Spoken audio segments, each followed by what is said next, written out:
Hey everyone, it is Mary Hyatt and welcome to the Mary Hyatt Show.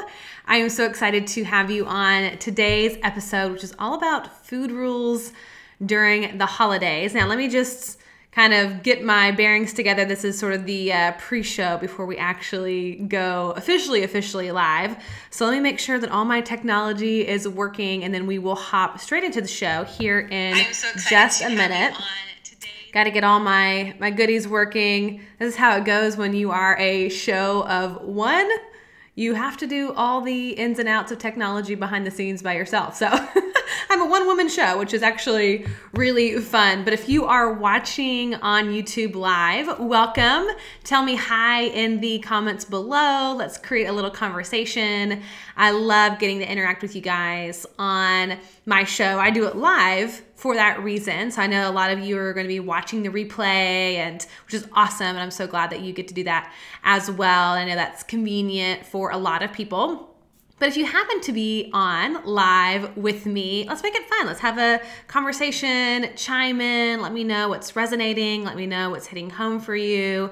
And of course, as always, if you love today's episode, if this is something that really is just like juicy for you, I encourage you to share it. You can just click the share button, grab the link, share it on Facebook if you want to. Get your friends and family onto the show. Let's say hi to them and let's all support each other as we walk through this journey of becoming fully alive and becoming our most healthy, thriving selves. And it's so much more fun when we have a community of people to do that with. So I want to encourage you to do that with people you love by sharing today's episode. And hey, Stephanie, how are you? So glad you are here. I can't wait to get today's show started because I've got some pretty, I think, liberating content for you as you start to enter into this holiday season and as everything is approaching. We're going to shift the way you're thinking about dessert and about food, and I think you're going to feel really empowered by the time our session, our episode is done together. So without further ado, let's officially start the show.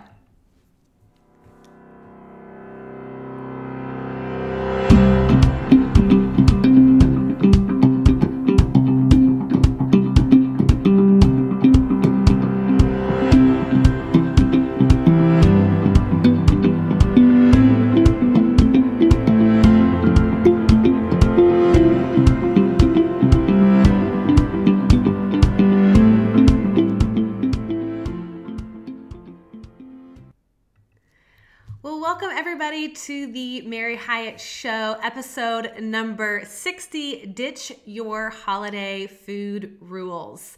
I, of course, am your host, Mary Hyatt, and I am thrilled to be with you today because there is a lot of energy happening right now around the holidays as it relates to our eating, as it relates to food.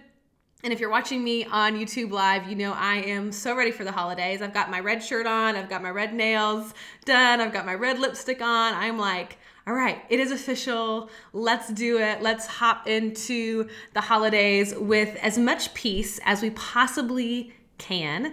And sometimes that can be a little bit tricky to navigate, especially when we've got so much going on. But today I want to help you specifically find peace around food, around dessert, around all the deliciousness that is coming up in our awareness this holiday season and some of this stress you might be feeling around it. So we're going to be talking about food rules. We're going to be talking about sort of how you get trapped back into diet mentality after maybe you've been practicing intuitive eating, and kind of find some ways to get out of that diet way of thinking and back to a place of trusting yourself, trusting your body, and ultimately finding peace around food. But before we do that, as always, I love to start the show with a couple announcements and, of course, going over one of my favorite essential oils. Since I'm not on social media, this is my chance to share a little bit about what I am loving this week. But in case you didn't know, this is so exciting, and I really want to take my time to slow down and invite you guys to my 10-day self-discovery retreat in Peru happening April 7th through the 16th in 2019. So, oh my gosh, you guys, this retreat, if you have followed me on social media in the past, you know this is a trip that is near and dear to my heart that I absolutely love to host.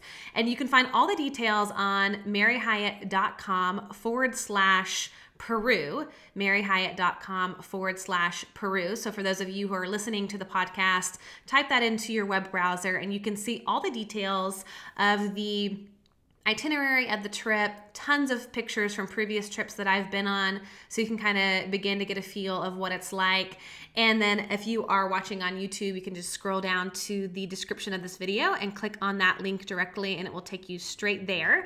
But I want to tell you a little bit about this trip. So this is happening in April. I do this, didn't go this year, but I try to go once a year if I can manage it. But we spend 10 days together in one of the most beautiful countries in the entire world. This will be my 5th trip that I'm leading there, I believe. And it's that powerful that I want to keep going back and taking you guys with me to connect with your most authentic self. So I call it a self-discovery retreat because everything that we do is working on helping you come back home. And we do that through several ways. We are seeing the most beautiful sights, so you're connected to nature, you are getting in your body, you are really being able to see things that get you out of your normal routine so you can get quiet and hear that still small voice inside of yourself. We get to adventure. We go to one of the 7 wonders of the world, Machu Picchu. We see all these amazing sacred sites that are just absolutely mind-blowing. The history of Peru is just incredible.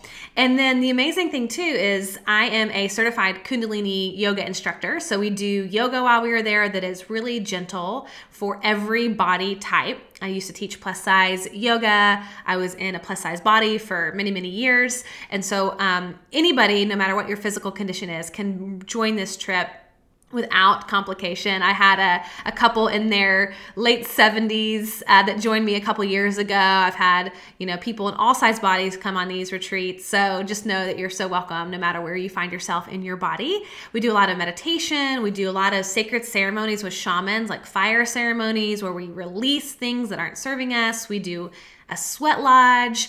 I mean, it is a packed 10 days with adventure and relaxation and some deep kind of soul work to help you leave refreshed, feeling more of who you are and transform your life for your ultimate happiness and fulfillment. So I hope you will join me, maryhyatt.com/Peru. Check out all the details there. And of course, contact me with questions because I would love to have a conversation with you about it and talk about ideas and concerns and whatever may be coming up for you and see if it ends up being the right fit for you to join us in April. Okay, so let's shift and talk about an essential oil that I think is going to be really perfect for today's conversation, and that is our doTERRA grapefruit essential oil. See if we can get that to focus. There we go. Isn't that just a gorgeous bottle, you guys? I love that color. So grapefruit is, of course, cold pressed from the rind of the actual grapefruit. So it's not the fruit itself, but it is the essential oil. So we can use this therapeutically to support our bodies to come back into a place of balance. And so it supports us physically as well as emotionally. And physically, grapefruit is super uplifting. It is a citrus oil, and all citrus oils are really great for bringing up mood, really great for kind of sad and low feelings, those depressive feelings, especially kind of this time of year when it feels like it gets darker earlier, winter has set in. It snowed here in Nashville this morning, which was just like, oh my gosh, our first snow of the season.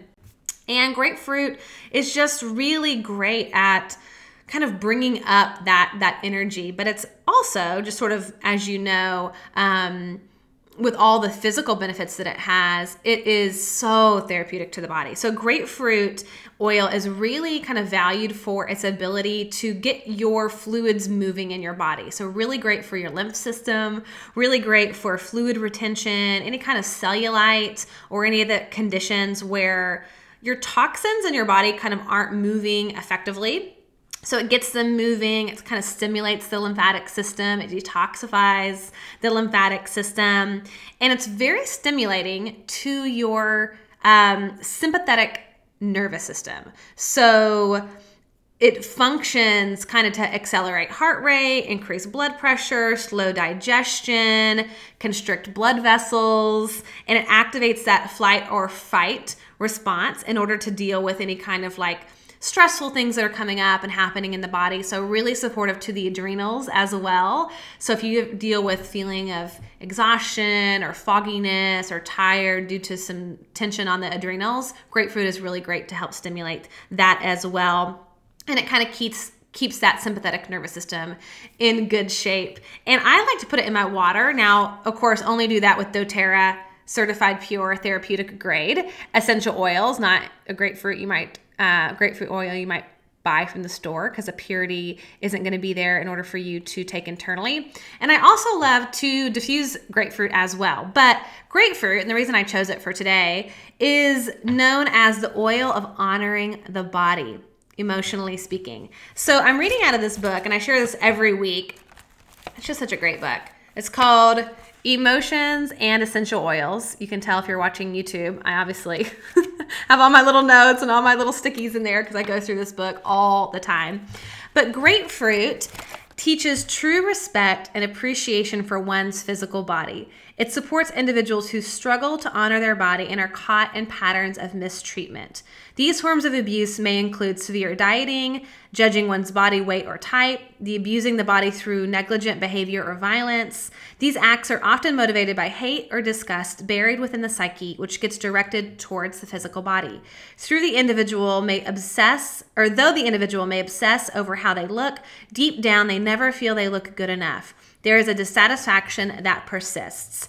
Grapefruit oil is really great at encouraging a positive relationship with one's body based on love, tolerance, and acceptance. It encourages integrity by respecting one's physical needs. So I'm excited because this is a great partner to the work that we're going to be doing today around ditching our food rules, supporting our body, honoring our body's needs, and seeing where we can experience some pleasure, some delight, some just, deliciousness as we go through the holidays without the accompaniment of shame and guilt and judgment. So let's hop into it because I want to get into this, you guys. Oh, this is like near and dear to my heart. I can't tell you how many freaking holidays I have spent just almost like paralyzed in this back and forth. I want to experience the holidays. I want to enjoy them. But the fear of gaining weight, the fear of being bloated, the fear of not being accepted by my family members who maybe I haven't seen in a long time, the fear of walking into Christmas and somebody makes some comment about my body and kind of going into that body shame cycle, which is just so fun. It's like, how do we do this? How do we actually even celebrate the holidays when we've got this sort of trigger around food? And I think about the holidays as being just sort of weighted, no pun intended, really, but it's loaded, right, for so many reasons. And if you're watching on YouTube Live, let me kind of know in the comments what is feeling the most stressful for you when you think about the holidays, because I think as women, if we remove the whole stress of like family situations, expectations, there's this pressure to get gifts right for everybody. We're supposed to have this beautifully decorated home that we can capture on social media, the perfect Christmas card, like as if that's not all enough pressure on its own. Hello. Then we have this secondary dialogue that is happening right below the surface that's on call 24/7, you guys.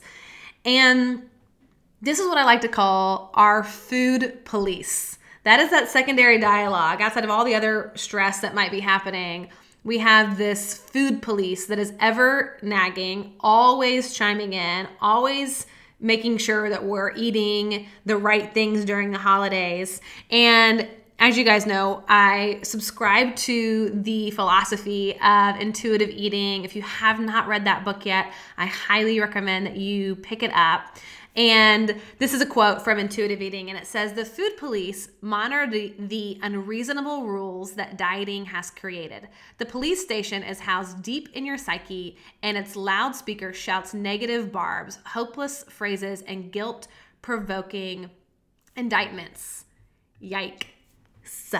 Hello, that is what the food police is doing. It is coming in, chiming in, and what happens is because we have this voice of this food police sort of like guarding everything that we're putting in our mouths, there's a lot of fear around food, especially within the holiday season, because there's so much focus on this.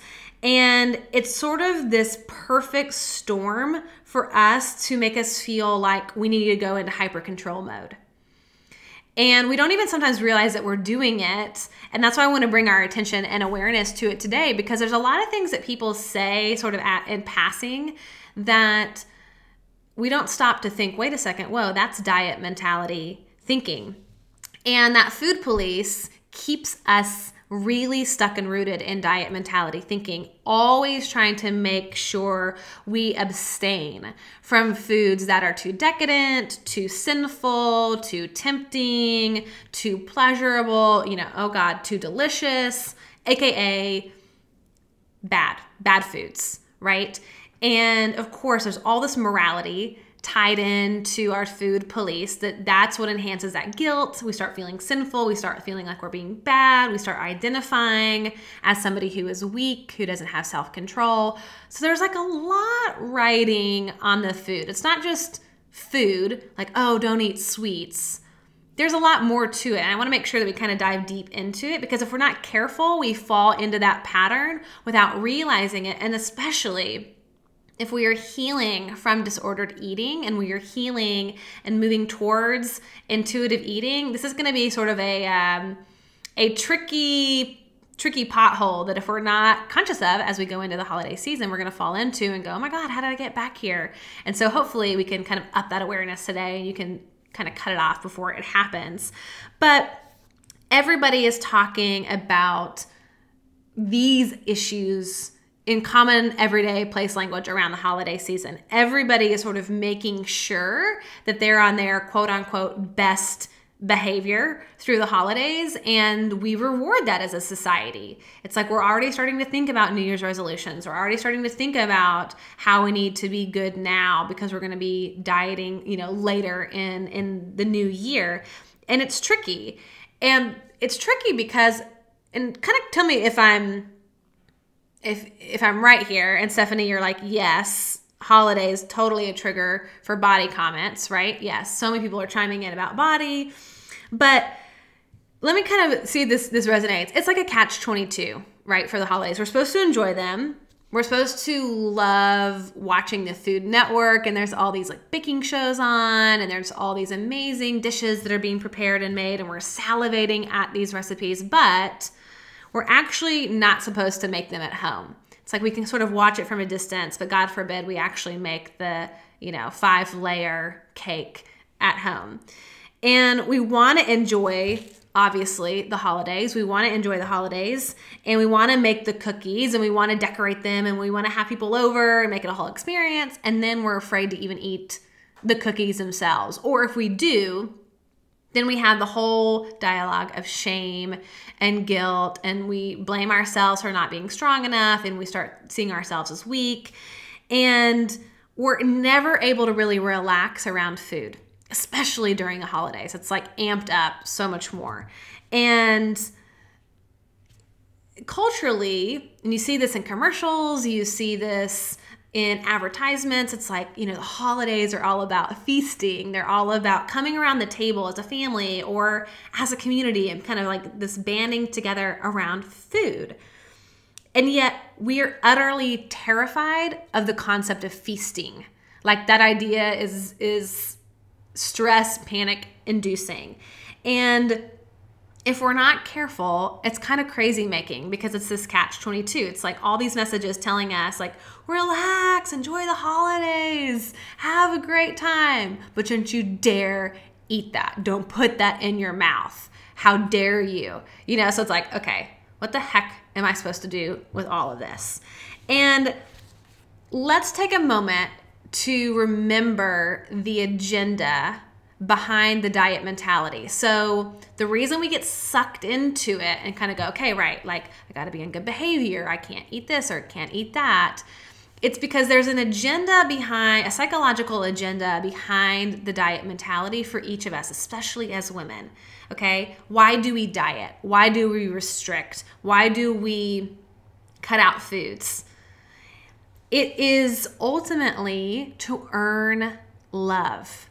So let's get really clear on the psychological motivation. It's for us, we believe we are broken. We believe something needs to be fixed. And a quick way to control it is through food, diet, and exercise to earn love. And what better season that we go in throughout the whole year than the holiday season to trigger this need for love and acceptance, of course, and right now in the holidays. And we're seeing old friends, we're seeing old family members, maybe your high school sweetheart that you've, secretly had a crush on for all these years. Even, gosh, who cares? Maybe you're totally married, but it's like, like there's that, like, he's going to see me and it's been 15 years and you want to look great and maybe you want to make him jealous or whatever, or you have old friends who are coming into town who you haven't seen in a long time. It ends up being like one big reunion, or you have this family that's coming in town that you haven't seen in a lot of years, including, all the,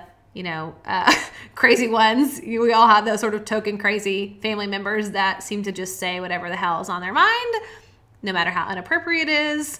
And so there's a lot going on here as it relates to relationships. And so we're sort of primed to get sucked back into this diet mentality, diet culture.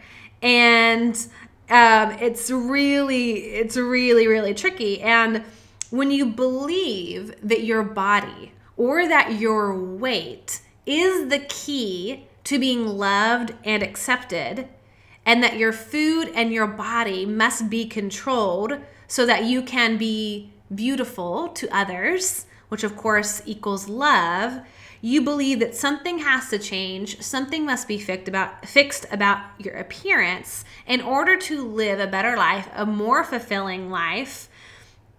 And that is why you go back to that diet mentality. It's that belief that something is broken. How I earn love is through my body, is based on my weight, is based on my appearance, that deep-seated belief that we aren't lovable, that there are conditions on our lovability.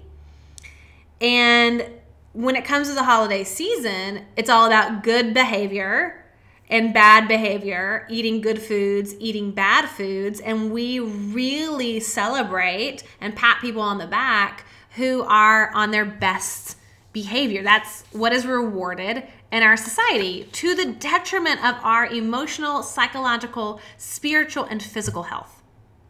So let's take a pause and just kind of self-reflection for yourself and see where you are falling into diet mentality this holiday season, seeing if you're getting kind of tripped up at all a little bit. So let's take a look at what diet mentality sounds like, okay?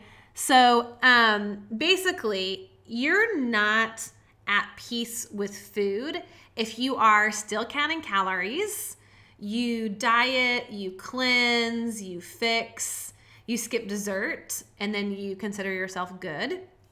You read all the labels, like if you find yourself in the grocery store and you're reading calorie content, fat content, protein content, ingredients, right? That's not being at peace with food. You restrict certain foods based on popular opinion. You skip meals. You judge people for what they choose to eat, and especially during the holidays, what they're eating, and you don't trust yourself with food. That's going to be really, really clear that you are not at peace with food. And I love this quote from Intuitive Eating. They say, the hangover from dieting, avoiding certain foods at all costs, feeling out of control the moment a sinful food is eaten, feeling guilt when self-imposed food rules are broken, and so on. That's the hangover that we're dealing with. So even if you're not in this moment dieting, you're still gonna have potentially that hangover. You're avoiding foods at all costs. You're feeling out of control the moment a sinful food is eaten, feeling guilt when self-imposed food rules are broken.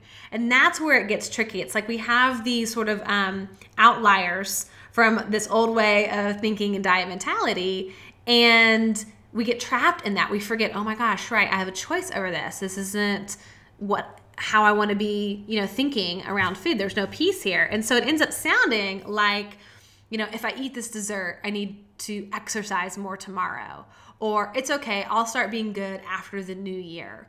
Or I didn't exercise today, I need to watch what I eat today and the rest of tomorrow. Or I should drink a skinny cocktail instead of a regular one. It has less calories. Or it might sound something like, I was bad today, or I cheated today, or oh my gosh, I should go on a quick cleanse before Christmas.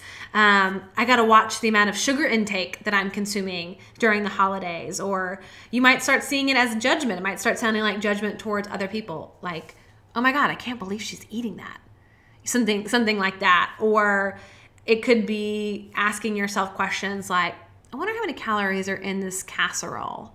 Or I got to watch my portion. I need a portion control and I can't eat too much. Or that sort of ever nagging feeling like, oh my God, I'm going to gain weight during the holidays. So that's what it sounds like. That's what diet mentality starts to sound like. So as you take inventory and sort of check in with yourself, how kind of full blown are you in that right now? Kind of already as you're anticipating holiday parties coming up. I had to laugh. So I, right before the show, my doorbell rang and I opened the door and there was this huge box. I already knew the logo, and it was Jenny's Ice Cream. So Jenny's is an ice cream store that we have here in Nashville. I think it originated in Columbus, Ohio. And they make the most delicious gourmet ice cream, you guys. It is like flavors that you can't even imagine that they could come up with, like Chardonnay and pear, or I'm gonna look at my phone and see. I just took a picture of the different recipes. Sweet potato with torched marshmallows was one of the flavors I got, or cognac with gingerbread, or white chocolate peppermint. I mean, just to die for, okay, flavors. And so I had the temptation, as this is holidays, a holiday gift from somebody that I have worked with this year, and they sent this, which I'm so grateful to. Brady Made. Y'all are amazing for doing my events this year. Brady Made, check them out. But I had that initial twinge of, this is a lot of ice cream. It's just me in this house. If I sit here and eat all of this ice cream, I'm going to be fat. Oh my gosh, there's so much sugar in this. Maybe I should just throw it all away. I can't believe they even sent this to me. Don't they know? I'm trying to be good. It's like all these thoughts start chiming in my head. And it's like, whoa, I am like totally getting triggered by that. And that's that old outlier of diet mentality thinking. And so I got to pause and say, wait a second. I'm actually really excited about this dessert. I love Jenny's. It is some of the only dairy that I can actually eat that makes my stomach feel okay. It's grass-fed milk, and it's really easy in my digestive system. And so I'm like, okay, this is gonna be awesome. I get to like spread this out over the holidays and enjoy having some of this like while I'm watching a movie, or maybe I'll have my girlfriends over. We can do some ice cream and wine. I don't know, I haven't decided yet, but I was like, okay, I actually can give myself permission here to enjoy the ice cream. But as we anticipate all of these things happening, where are you on the scale of this diet mentality thinking? Is it coming up for you? And let me know in the comments. And I want to hear kind of what it's like for you. If you could scale it for yourself, scaling 1 to 10, 1 being I'm not having any triggers, I feel totally at peace with food, 10 being I've already decided to do a diet, or I'm on a diet right now just so that I don't gain weight during the holiday season, and I'm already getting triggered on every level and like full blown back in diet mentality. Zero judgment. It is okay if that's happening. Just sort of where do you lie in that? Like from a 1 to a 10. Just taking that little inquiry here for a second.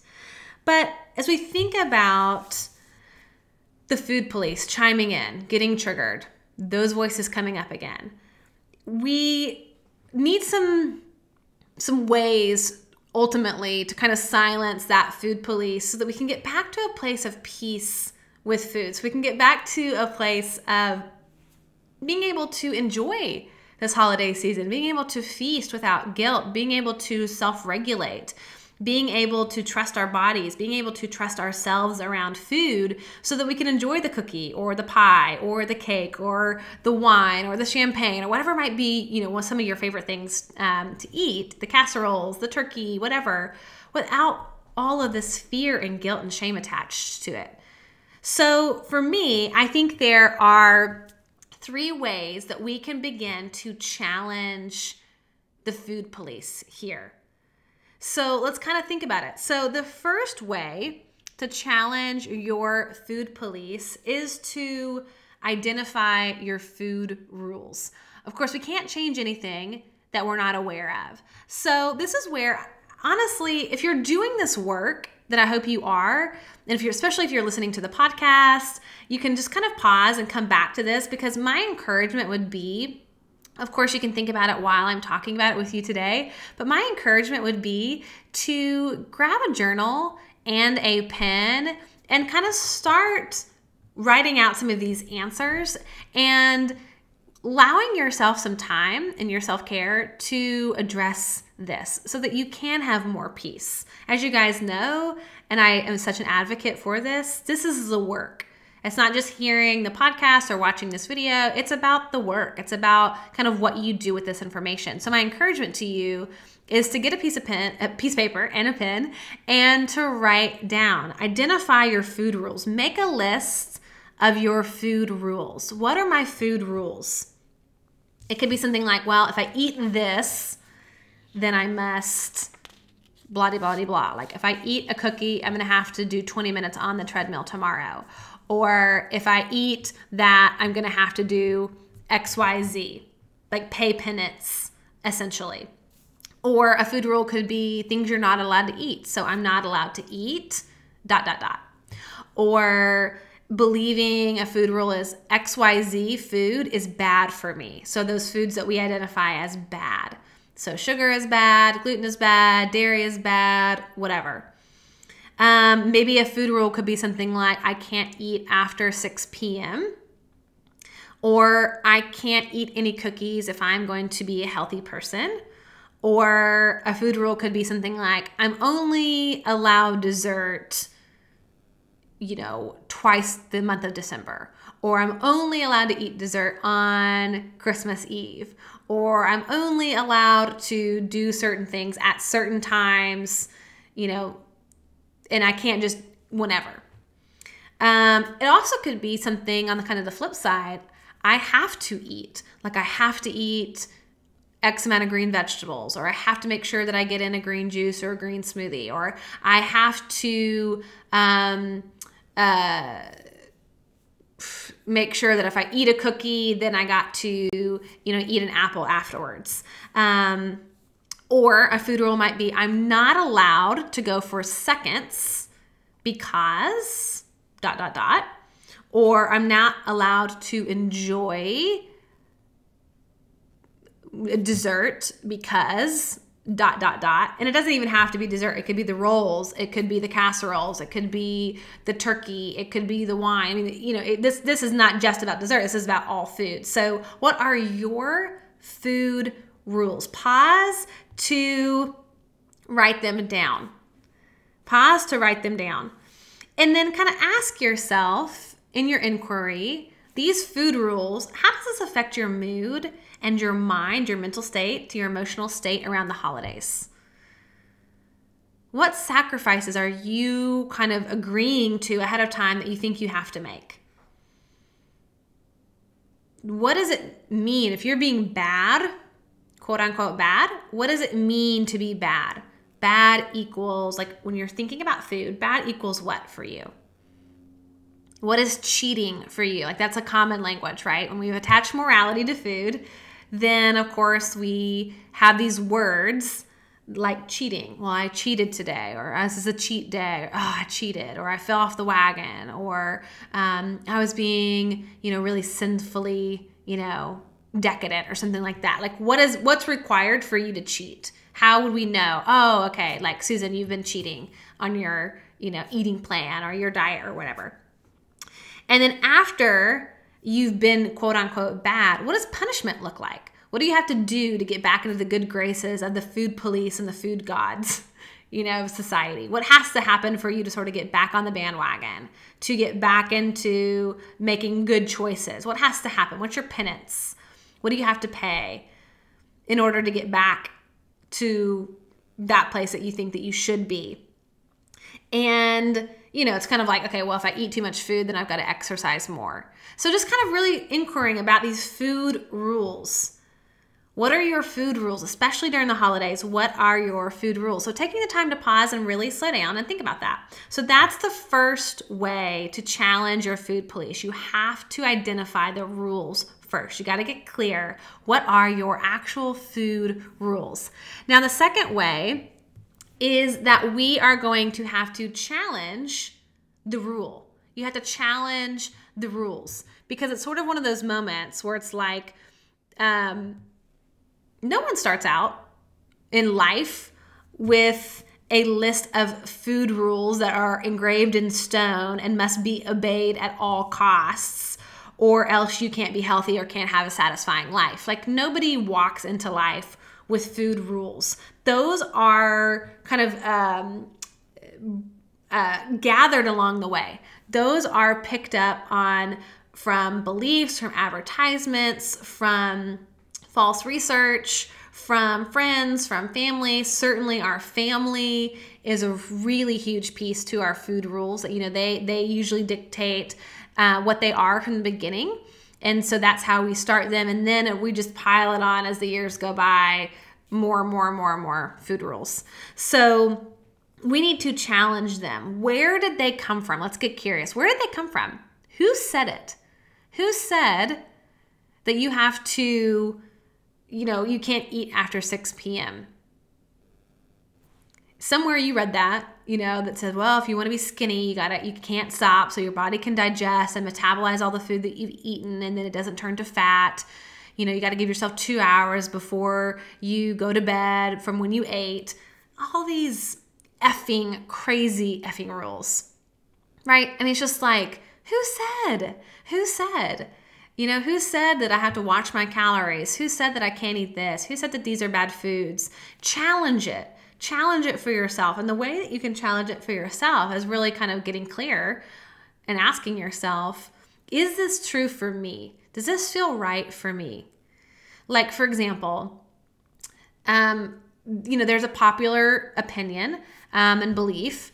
And let's just be clear, all this is backed up by research, blah, blah, blah, blah. And so is the harm that diets do. So is, like, you think about all the fad diets that are going on, a lot of which are now healthy ways of living, which are just diets in disguise, elimination diets and cleanses and things like that. So there's a popular one, of course, that gluten is bad for you. It's a blackout word. It's like, big X on top of gluten. Everything needs to be gluten-free, yada, yada, yada. So that could be a food rule. Gluten is bad. I need to avoid it. So then checking in with yourself, asking for yourself, is that true for me? Now, I know that for me and for my body, particularly, this is just for me, I have a threshold with gluten. Like, I can eat a good amount of gluten and then it sort of tips, the scales tip, and then I start to feel really inflamed. My joints get inflamed, my knees start to hurt, my joints start to hurt, my back starts to hurt. I tend to have some depression and anxiety that comes up. But there's a threshold. It's not a black and white thing for me. I don't have celiac, for example. And so I have to really listen to my body and trust my relationship with my body to sort of know where those levels and limits are for myself. But it's not a food rule. It's not off the table. I can't ever eat it just because it's a bad food. I get to make that choice for myself. And so I'm challenging that blanket statement. I'm challenging that blanket rule and checking in, honoring my body. Who said it?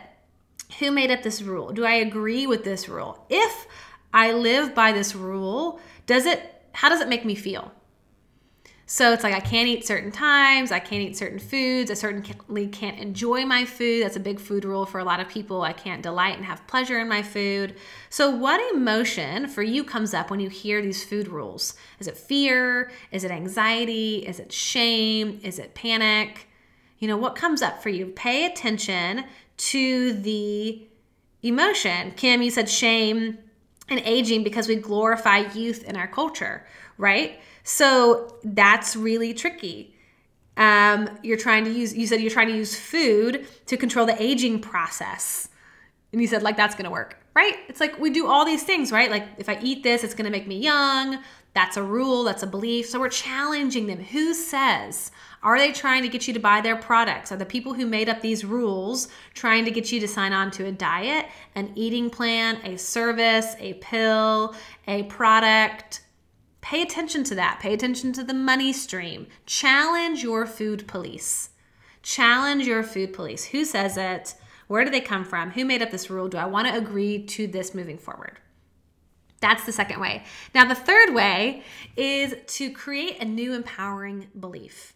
This is where we rewrite the story. This is where we become a creative agent in our life, where we really get to slow down and say, do I want to believe that? If not, then what do I want to believe?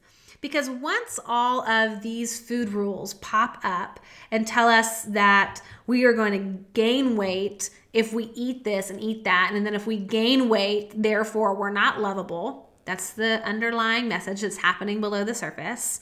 Or maybe something that says, oh my God, Mary, you're always out of control with your food around the holidays. Or maybe you had the opposite and you go just screw it, middle finger up to the world. I don't even care. I'm going to eat whatever I want. I'm going to go nuts, which of course is sort of the same coin, different side. It's just rebellion against diet mentality, which is not any healthier.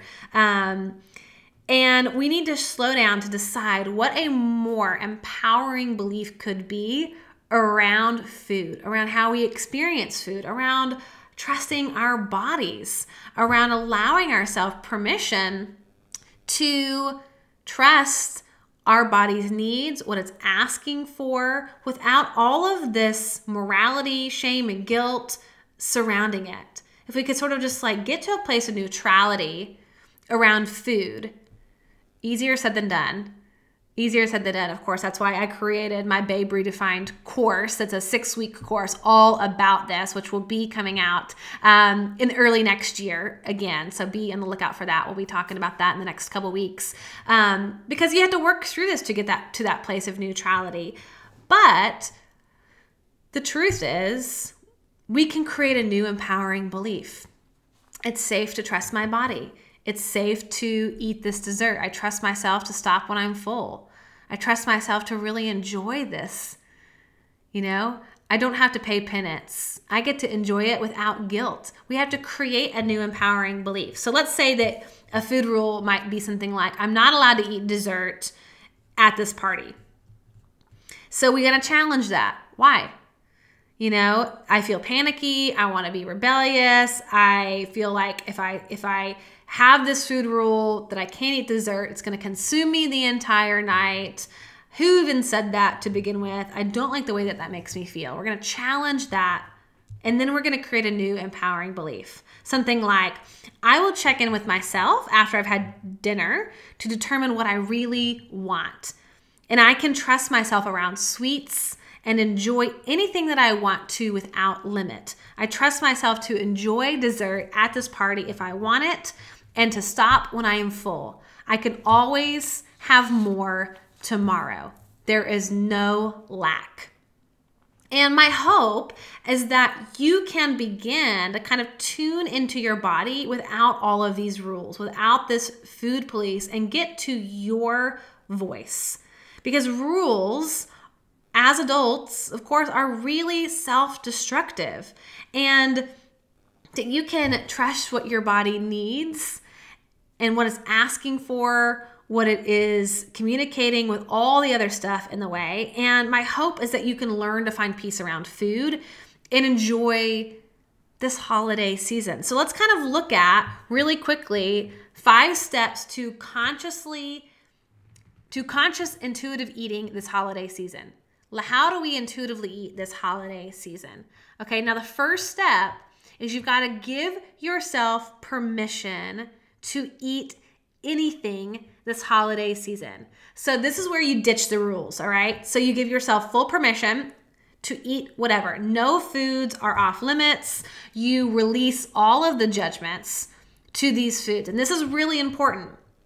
This requires some high-level trust with yourself. It requires getting rid of that black and white thinking, good and bad thinking. This requires, and we'll talk about checking in with your body here, trusting your body here in another step. But the first step really is you got to give yourself permission to eat whatever you want this holiday season. Intuitive eating says, if you tell yourself that you can't or shouldn't have a particular food, it can lead to intense feelings of deprivation that builds into uncontrollable cravings and often binging.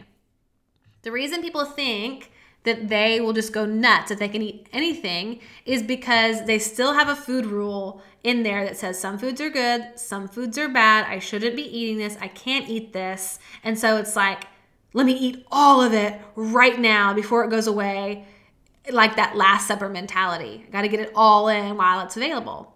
But if you come to a place of neutrality and give yourself permission to eat anything at any time, it's like, I don't have to eat this entire cake right now because I can eat this cake tomorrow or the next day or the next day or the next day or the next day. It's always available to me. It's never off limits. And that reduces that panic. That reduces that need to do all of it and go beyond our fullness. Where our stomachs are hurting, when we're in pain, you know. So that's the beauty of giving yourself permission to eat whatever you want. In the holiday season, it's not charged anymore. You get to decide based on what's good for your body right now and not on if it's good or bad. So full permission. Okay, second step to this process is to ask yourself when you're kind of confronted with these holiday foods, is this what I want? Is this really what I want to be eating? Does this sound delicious? Does this sound enjoyable?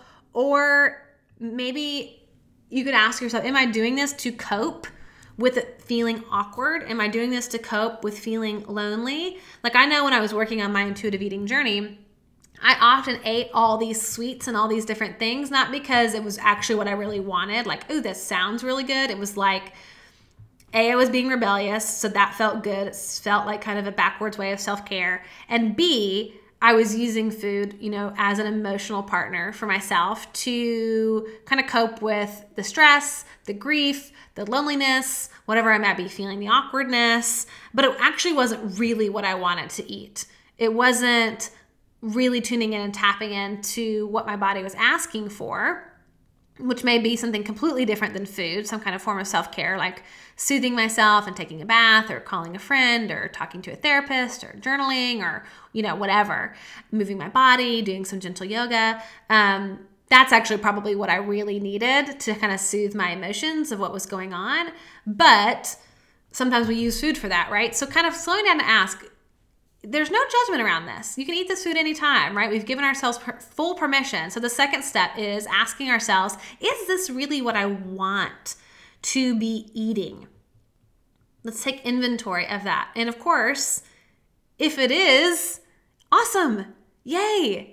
Guess what? That moves us to step number 3, which is to fully experience your food. Y'all, pleasure is okay. Enjoy it. Slow down. Taste it. Move that food in and around your mouth. Salivate. Sit down. Eat this food. Really enjoy it. Like one of my favorite things to do is with dessert. I eat it really slowly. Because I don't have the fear that I can't have it again later, because it's not a forbidden food that I've got to get it all in right now because it's my last chance, because I know I can eat it tomorrow. Like I can have a whole thing of, you know, chocolate raisins or chocolate M&Ms or chocolate almonds sitting in my kitchen for a long time. And I just take 1 or 2 at a time because they're always there. Like I always have chocolate in my house because I love chocolate. And so I don't have any fear around it going away. And so I can kind of stop when I'm satisfied. But one of my favorite things to do is to slow down when I eat dessert, to actually like pick up my food, chew it in my mouth, really taste it, offering some gratitude, like, oh, thank you, thank you, thank you. This is so good. This is so delicious. I love it. And then through each bite, I just put my fork down so I can like be in the moment, like make it a sacred experience. I do this with wine. I do this with my cocktails. I sip it slowly because I'm not using it like coping. Like I'm really actually enjoying it. I'm savoring it. And I love that. So this third step is to experience your food fully. Take it all in, enjoy it, feel the satisfaction, feel the satiation. Check in with that. How satisfying is this right now? Really enjoy it slowly. And this is an important step. This is where you begin to listen to the cues of your body, is to check in. Step number 4 is to check in with your hunger and fullness scale. Check in with your hunger and fullness scale. So I'm going to give you a little image that if you're watching the YouTube live show, you can check out this hunger and fullness scale. And if you're listening to the podcast, of course, you can take a minute here and listen to it. So it's a scale of 1 to 10, right? And what we're doing is we're pausing. When we eat, we slow down and we pause and we ask ourselves, how full or how hungry am I? Because this allows us to enjoy our food, but we stop when we are full so that we honor our body's physical cues. So it's like on the scale, 0 is empty. My stomach is feeling empty. I'm feeling lightheaded. My stomach acid is churning. 2 is 1 to 2 is ravenous and very hungry. My stomach is rumbling. I'm having a hard time focusing. As we get more towards the middle, I'm lightly still hungry. I'm beginning to feel some signs of hunger. And then as we move towards that 10, I'm lightly full. I'm satisfied. Okay, I'm feeling my stomach getting more full. I'm feeling more satisfied. Maybe I could eat a little bit more. And of course, as we're getting up to that 8, that's when we're full, right? That's when we're starting to feel a little bit bloated. Number 9, we're kind of feeling really stuffed. We need to loosen our clothes. We need to go change our clothes, unbutton our pants. And then of course, 10 is where we feel sick, where we've stuffed ourselves so much that we feel nauseous. And this is where we give ourselves a chance to check in with ourselves. You're not going to be out of control when you're paying attention to your body and honoring it. It's like, oh, it's okay that I'm getting full. I might still want to eat a little bit more of this dessert, but the truth is I'm full. So can I just save this, wrap it up, put it in the fridge, and let me eat the rest of it tomorrow? Without that feel of deprivation, like I have to eat it all now, we can really slow down and listen to our body cues. So the fourth step here is, when we're consciously, intuitively eating, is to check in with that hunger and fullness scale. Am I still hungry? Am I getting full? And honoring what our body is telling us. And then lastly, step number 5 is to give yourself permission to get seconds.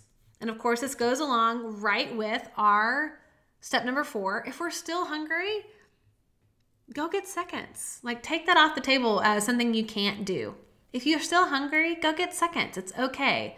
And then on the flip side, don't go get seconds just because you're feeling like you'll never get to eat this food again and it's in this bad category. It's like, no, listen to your body. Your body will tell you if you're hungry, if you're full. And when you kind of have gone through step 1 where you've given yourself permission to eat anything, then there's no need to go overboard. It's like, you can really pay attention into the present moment, into your body sensations, what it's telling you, and honor that. And it's sort of like, I think about our little happy place. And happy place is where you can fully taste and enjoy your dessert, coupled with honoring your body and stopping when you're full. You can have, when those overlap, you can have both. That's your happy place, when you're enjoying and fully tasting your dessert or any food, holiday food, and you're also honoring your body and stopping when you're full. This allows you to be fully present with your food, to slow down, tap into your body, experience it, savor it, enjoy it.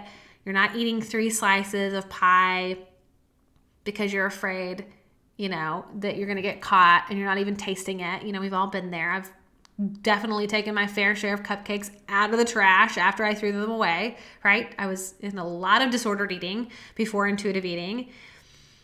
And we don't have to cope with this. We don't have to live in fear and shame and guilt.